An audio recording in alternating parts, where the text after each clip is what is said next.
But once these technologies exist and are easily available, I'm sorry, I don't see any way you put that genie back in the bottle.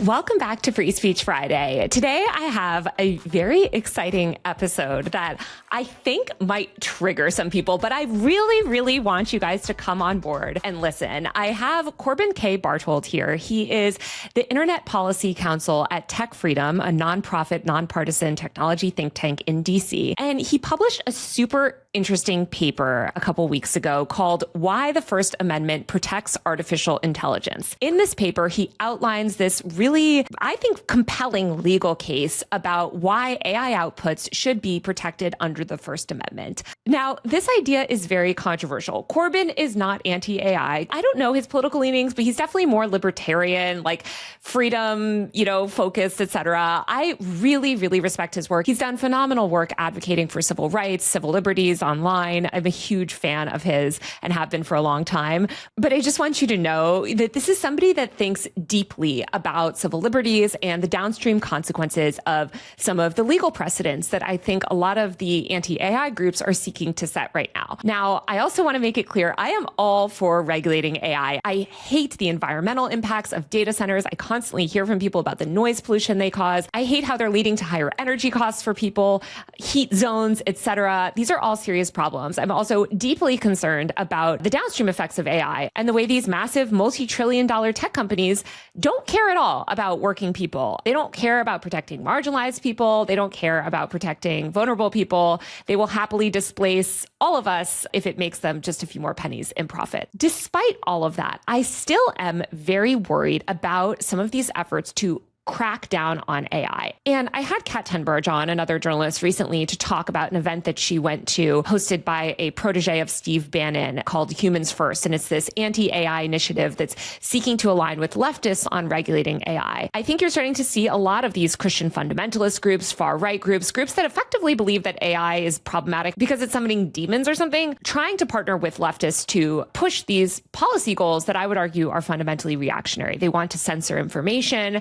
They want to shape the information ecosystem on AI. They want to ensure that the government is in charge of the information that AI can provide. And, you can't go to AI and get any information about how to challenge power, plan a protest, write to your congressman even, et cetera, et cetera. All that to say is give Corbin a chance, okay? This is not AI boosterism on this channel, okay? That's not what we're talking about here. But I do think the rise of AI opens the door to a lot of questions around speech, open access to communication and information, et cetera. And as somebody that constantly fights for a more free and open internet and more free and open and available access to information, I agree with Corbin. I think he makes a really compelling case for why speech of AI platforms should not necessarily be regulated, but we can certainly regulate them in a million other ways to curb their terrible business models. So without further ado, hi, Corbin, welcome. Good to be here. Okay, so you wrote this big new paper titled Why the First Amendment Protects Artificial Intelligence. And I'm curious what inspired you to write this paper to begin with. I will admit I'm probably coming at this from a different angle from maybe a lot of your listeners. AI is very unpopular these days. A lot of people knock it.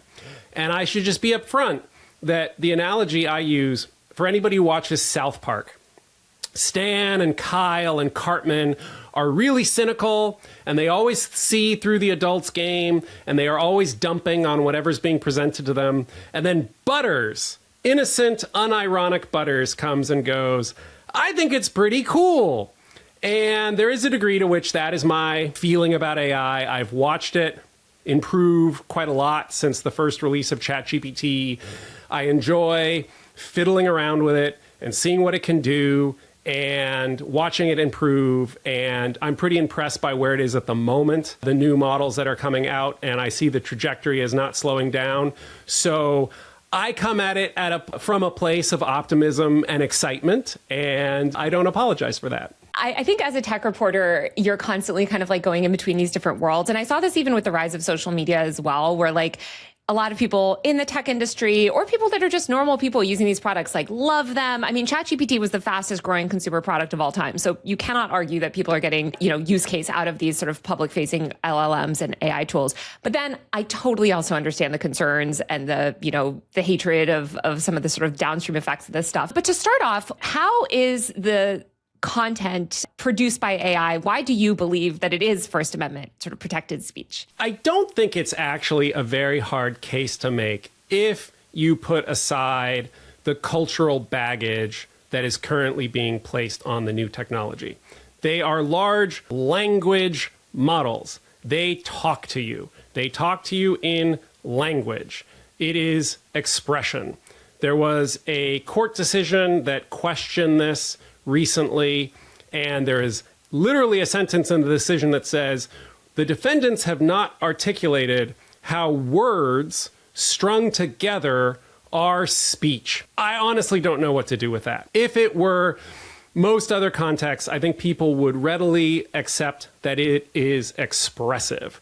And then from there, there's a big body of First Amendment case law from the Supreme Court, starting in the mid-20th century onward, that talks about your right as an American to receive information, to witness expression, and to make up your mind about what you think about it, and to learn from it, to quarrel with it, to have opinions about it. That is the nature of free speech. And as you know, in the paper, I also talk about the potential First Amendment rights of the editor, of the crafter of the LLM. But quite frankly, nobody needs to buy that. The key thing here is that attacks on LLMs, in the sense of stripping them of First Amendment protection, they're attacks on you. They're attacks on your right to receive information and make of it what you will. Yeah, you're right that if LLMs were not treated as free expression, the government would have sweeping power to dictate what they can and cannot say. Indeed, it would have the authority to dictate what they must say. What are the consequences, I guess, if we don't treat LLM content as speech? So the people who want to have limited First Amendment protection for LLMs, but also avoid this outcome, the analogy I would use is they have to come up with something very like the Ptolemaic solar system to make everything fit, where they say, well, we don't want First Amendment protection, but also don't worry, the government won't be able to protect the outputs. They have to come up with really complicated theories full of epicycles to make that outcome work. And the reality is, just the straightforward logic, if it's not protected by the First Amendment, all bets are off. It is not treated as expressive, and the government has sweeping power to regulate the outputs. And whoever you are, from whatever political persuasion, you should be picturing in that outcome an LLM designed specifically to offend you. Picture people that you really don't like, Donald Trump and his administration, saying, well, the LLMs can't tell you about ICE, or they can't tell you about the horrors of slavery. Really, once there's no First Amendment protection, all bets are off about what the models can be made to do or not do or avoid or say. They are just putty in the government's hands. You talk a little bit in your paper about the backlash to AI. And as you're saying these things, I'm 100% on board. I'm a journalist. I want people to access information. Obviously, that's why I do what I do.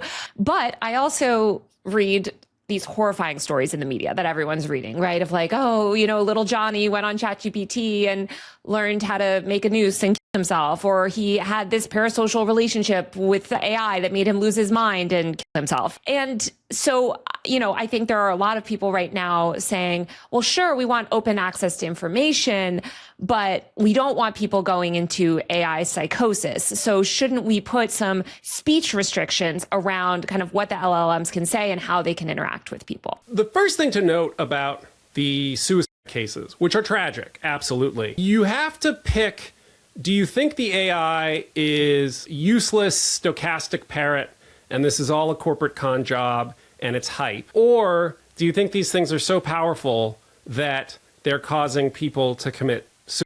So let's first acknowledge that even in the cases, we are making an admission that the LLMs are dealing in ideas and that ideas are powerful. So there is a sense in which even these cases, tragic though they are making the case that there is a First Amendment issue here. Now, going into the cases, absolutely the AI firms should take this super seriously.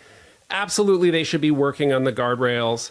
Absolutely, people should be yelling at them and holding them accountable. But if you actually if you read these chats, if you dig into the cases, the brute reality is if you're a parent, as I am, you sure as hell cannot rely on a chatbot to stop your child from committing suicide if they are suicidal. That shouldn't be terribly surprising. But we need to be clear-eyed about causation here.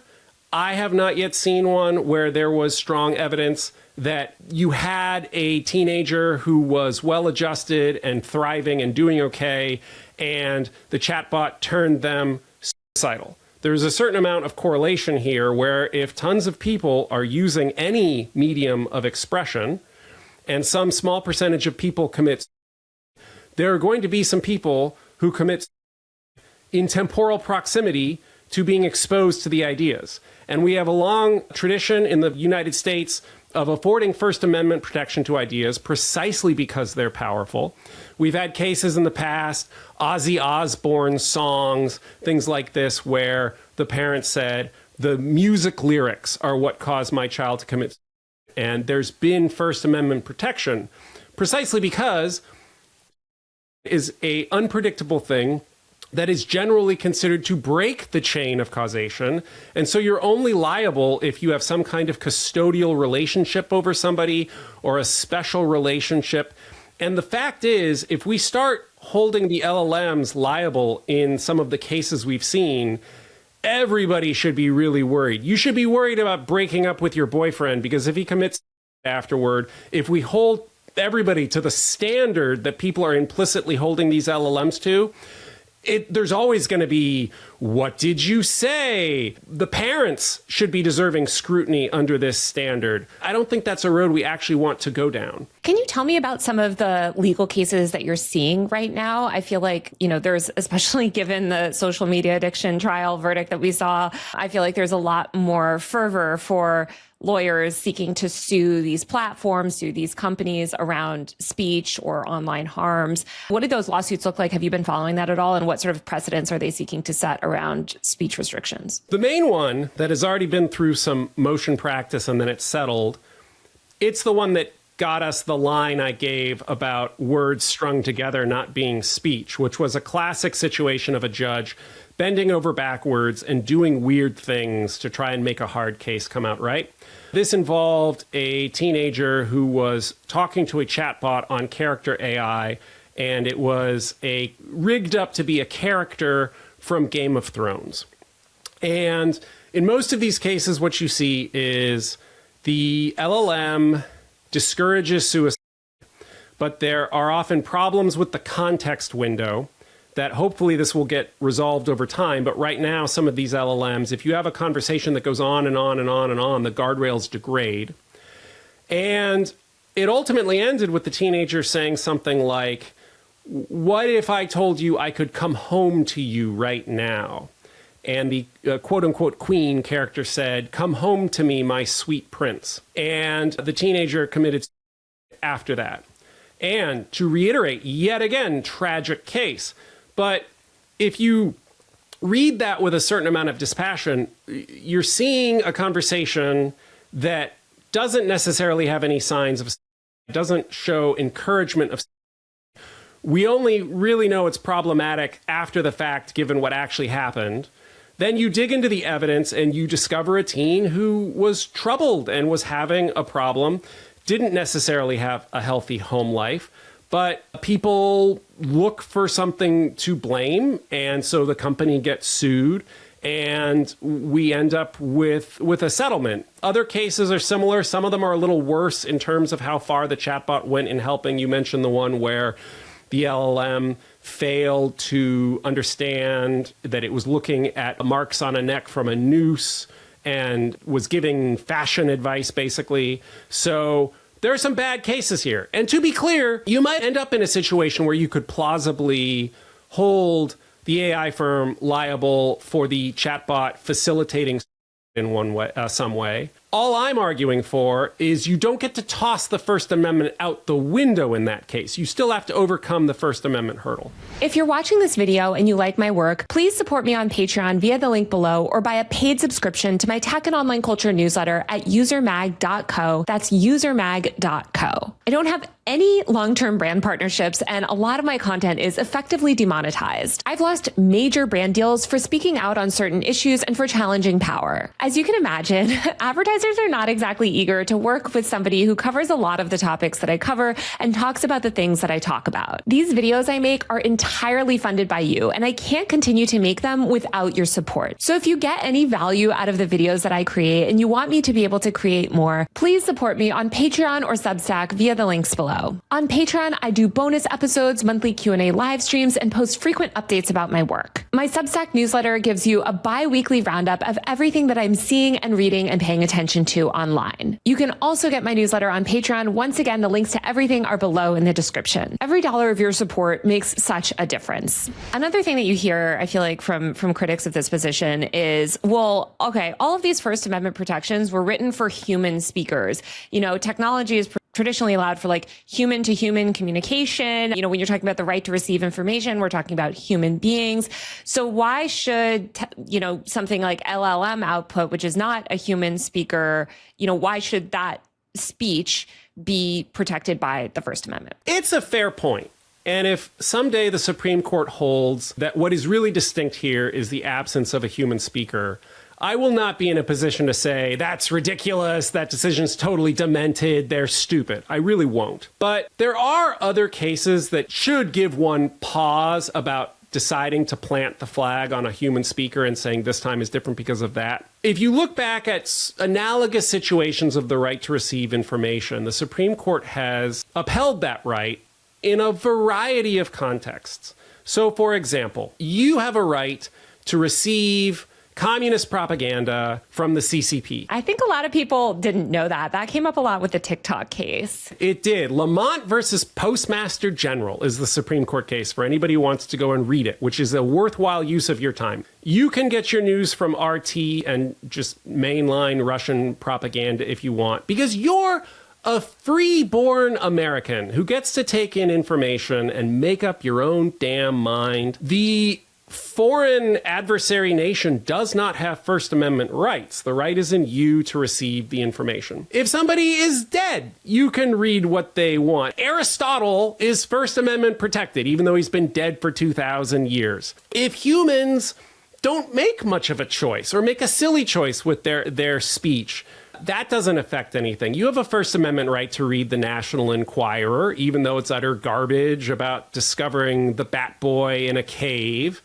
So while it's a fair point, I don't think it actually makes a lot of sense to hang much on the it must be a human element. It has a superficial intuitiveness, but when you start to think about how important it is for Americans to be able to receive information and look at it through that lens, I don't think this time is different. I think the consequences of saying that LLMs can be subject to whatever censorship the government likes is far too high a price to pay for this treating humans as special intuition. What about this idea of like editorial control? I feel like this has also come up a lot with social media of like, are these algorithms that are, or LLM algorithms, I guess, that are determining the content that gets showed to people, like, are those protected or should that speech be censored? Because again, not even just that it's not human, but it's like shaped by some AI algorithm. And so therefore it should like lose, I guess, protected status. A whole distinct line of Supreme Court cases talks about the First Amendment right of editorial control and makes clear that there need be very little by way of actual editorial decision-making for that First Amendment right to apply.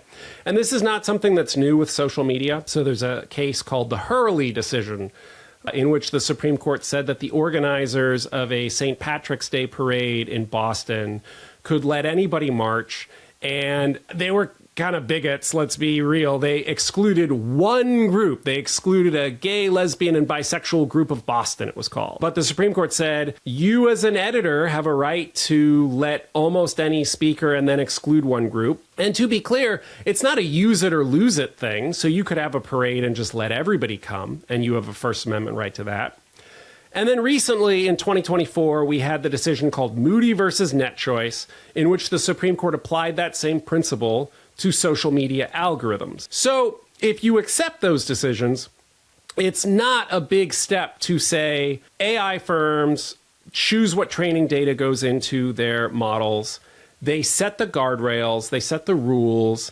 They make sure, to the best of their ability, that the model doesn't help you harass people or create hate speech or create child sexual abuse material, or that it doesn't teach you how to make an illegal weapon or bioweapons. And these are editorial choices that are First Amendment protected. What about the idea of warning labels? This is something, again, that we hear about social media, but I've heard it a lot proposed with AI is they just need more warnings around content. This AI content is compared to harmful drugs. Harmful drugs have warning labels on them. If AI is going to provide all of this information, shouldn't they be forced to also put warning messages or, I guess, let users know about specific harms if they're talking about specific topics, et cetera, et cetera. What are your thoughts on that idea, I guess, as in terms of regulation? This gets into compelled speech doctrine.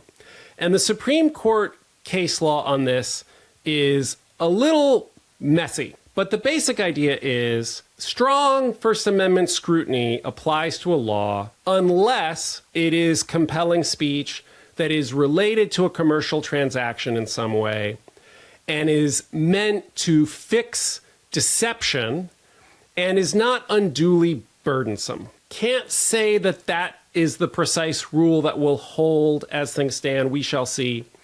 But it makes sense when you think about it. The government would love to force disclosures in all kinds of contexts. They'd love to make Taylor Lorenz say at the outset of her show, give some kind of warning about the content. So there is good reason to want to limit disclosures so that we don't get mission creep from the government. And so under that rule, a lot of these proposals aren't going to fly because they involve controversial disclosures or contested science. A good example of this we saw was in the recent Supreme Court decision. It's called Free Speech Coalition versus Paxton. And this is the one where, unfortunately, the Supreme Court blessed age gating for adult websites. But one aspect of that law that didn't even make it to the Supreme Court was Texas tried to mandate all these bogus health warnings on pornographic websites that are based on contentious science would be the charitable term. I might go so far as to say junk science. And so this is a similar impulse we see with AI, where already the government is wanting to put on disclosures that companion chatbots are harmful to minors, even though that's totally unproven. Now, at the margin, you might be able to get away with, say, a law that requires the chatbot to say, I am not human, and remind people of that. And I could see that kind of law flying. Though I will note that where we see this, Florida has a bill that does this, for example.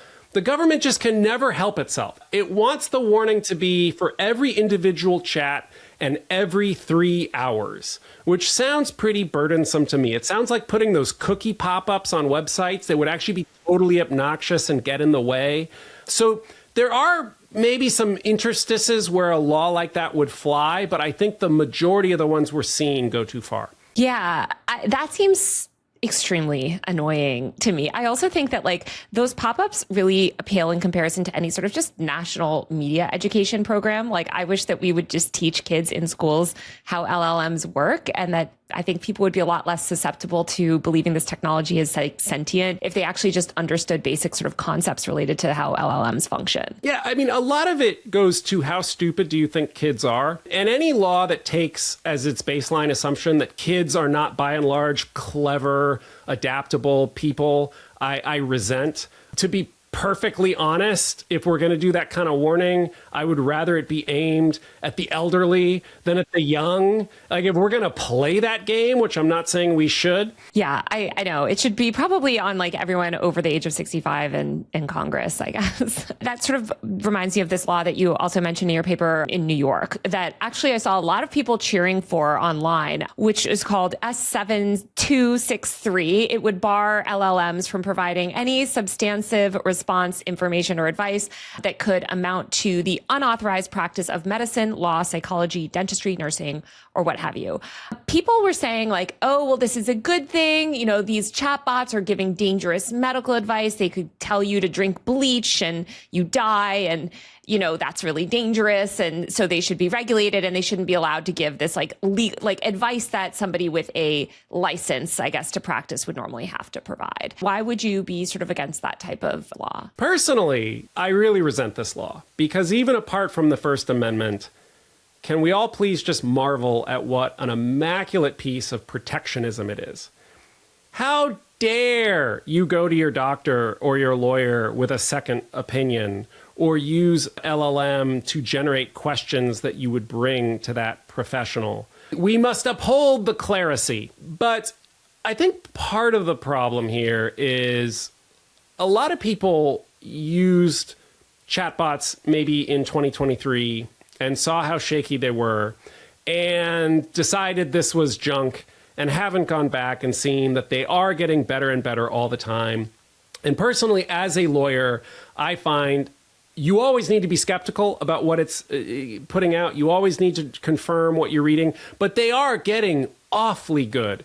And telling average people that they are not allowed to get expert advice from an LLM, to me, is no different than saying, you, as an average citizen, are not allowed to read that Supreme Court opinion and see what you make of it yourself. You, as an average citizen, are not allowed to read that Wikipedia article, which may contain inaccuracies, and see what you think. Go find medical topics on Wikipedia. Quite frankly, Surgeon General advisories are not always completely accurate, but we allow average citizens, indeed encourage them to look at them and see what they think. And so I just see it as rank protectionism, rank paternalism. It's always that other person who's going to be manipulated. It's never me. It's the little people that we must look out for. And I resent that kind of attitude. I will say, in fairness to the proponents of that bill, what they would say is it's just trying to hold the LLM responsible for anything that a human would get in trouble for if they engaged in the unlicensed practice of law or medicine. That's their response. The problem is the law doesn't really try to do that. It tries to suppress huge swaths of speech that you don't need a license for, that are just opinions about technical topics. And it really leans into just trying to go after the speech itself. And it's actually worth noting that just this morning, the Supreme Court issued a decision called Chiles versus Salazar, where they confirmed that there's no special category of professional speech that the government gets to regulate. The government can regulate professional conduct, but not speech itself without overcoming First Amendment bar. I get that that's a hazy line, but the New York law tries to lean into that fuzziness and exploit it rather than try to clarify it. Yeah, I don't like that law either. I talked about it on my channel, but like I had an AI look at like blood test results and it found something that multiple specialists that I went to didn't find. And one of the specialists was ultimately like, oh, that's amazing. Like, great. You know, so I think that these things can be used for good, even when it is health information. It goes to your point.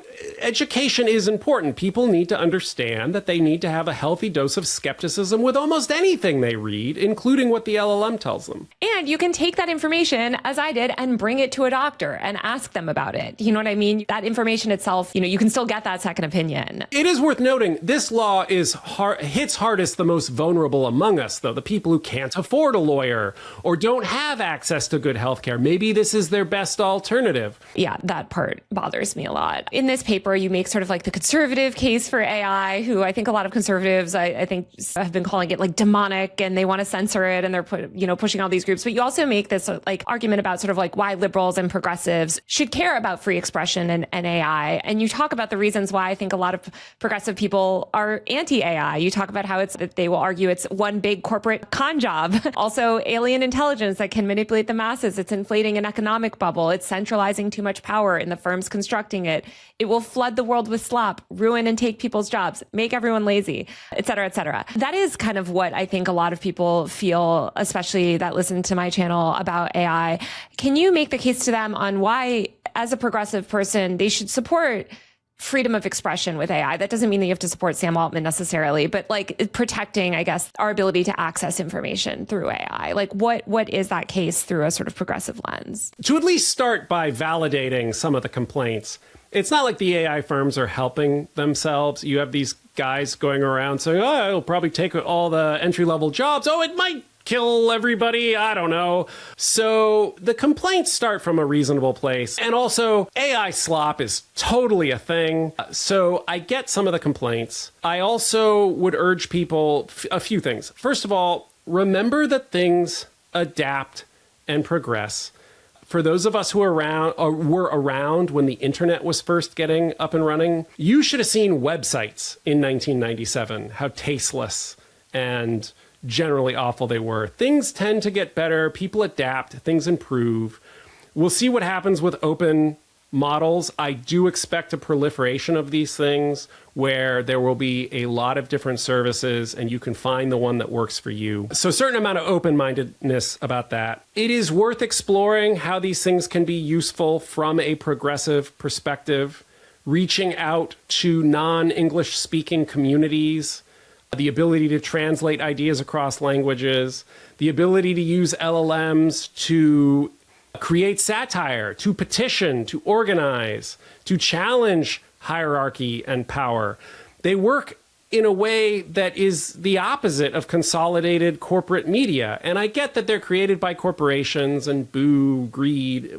But if you play around with these LLMs, they are generally trying to help you. So if you're trying to explore niche ideas, alternative ideas, these things are generally happy to help you explore non-mainstream ideas, heterodox ideas. So there is something to be said for embracing that. I would even go so far as to say, it is not for me to tell progressives what they need to think, but isn't it possible that 10 years from now, people who get emotional support from AI, that will be viewed as a vulnerable community, and we should accept those people and the choices they make about where they find companionship? Maybe I should duck after saying that, but I do see that as a potential of these products. I will admit that at the end of the day, the case I make to progressives starts with the negative case. Look, if this stuff gets regulated, you can't just assume that you're going to have the power. They're definitely not going to have the power. They have no political power in the United States. They're not going to make a socialist AI. Well, when I was in law school, I went to Berkeley, and boomer progressives had lived decades where the assumption was, generally speaking, the government will do the stuff that we like. The Supreme Court will do the stuff that we like. Democrats had controlled Congress forever. We had had the Warren Court. So the starting assumption tended to be, we're going to have the power. So what do we want to do? And I would encourage people, actually, the person I'd hold up is Justice William O. Douglas, a wonderful left-wing progressive justice who understood that there's a difference between the redistributive outlook in economics and protection of the environment and how state control can be used for really valuable ends in all sorts of ways, that is a distinct idea from trying to take the redistributive outlook and apply it to speech.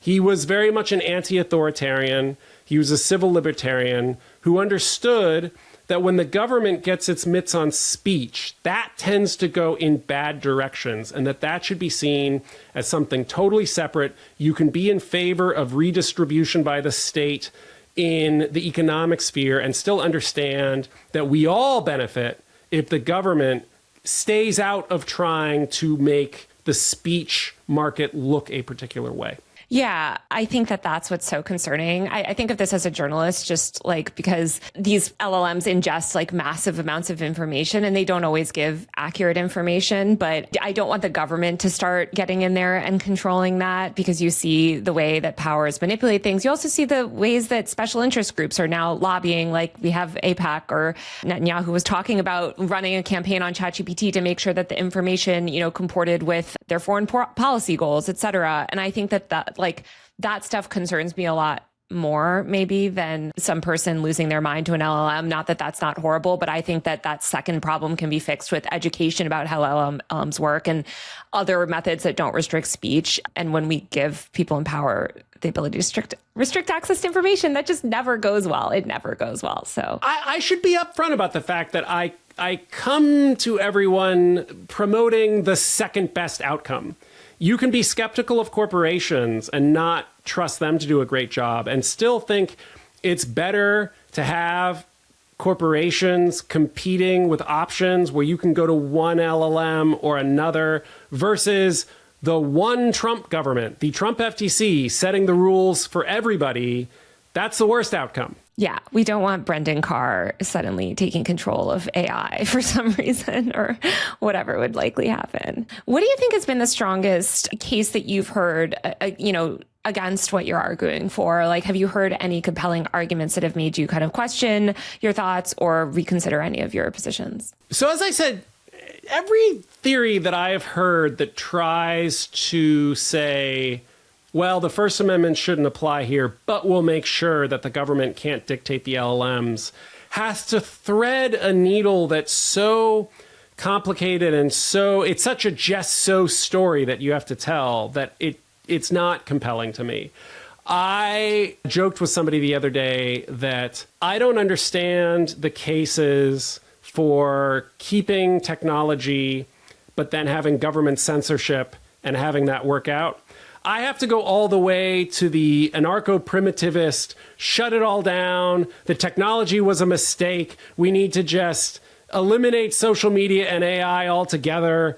I can kind of see that, not that that's going to happen, but once these technologies exist and are easily available, I'm sorry, I don't see any way you put that genie back in the bottle. Yeah, I know. I saw these people on Blue Sky celebrating the death of Sora, and they were like, oh, it's over, OpenAI, it's over for them, whatever. And it's like, guys, OpenAI didn't shut down Sora because of like Blue Sky criticism. They're not going bankrupt. I think even if these companies fail, and I do think OpenAI is struggling right now to compete with Anthropic, which is really why they wanted to shut down Sora so they could sort of do more B2B stuff. But like, yeah, I mean, these are massive companies. And also LLM technology, just generally, as you said, there's more open source model. Like, this is technology that exists in the world and is being developed by researchers around the world. And it's not gonna, even if Anthropic and OpenAI went out of business tomorrow, and Google and every leader, like, this technology would still exist and sort of pervade. Two things could be true at once. There could be an economic bubble where we see the house of cards at OpenAI and Anthropic collapse.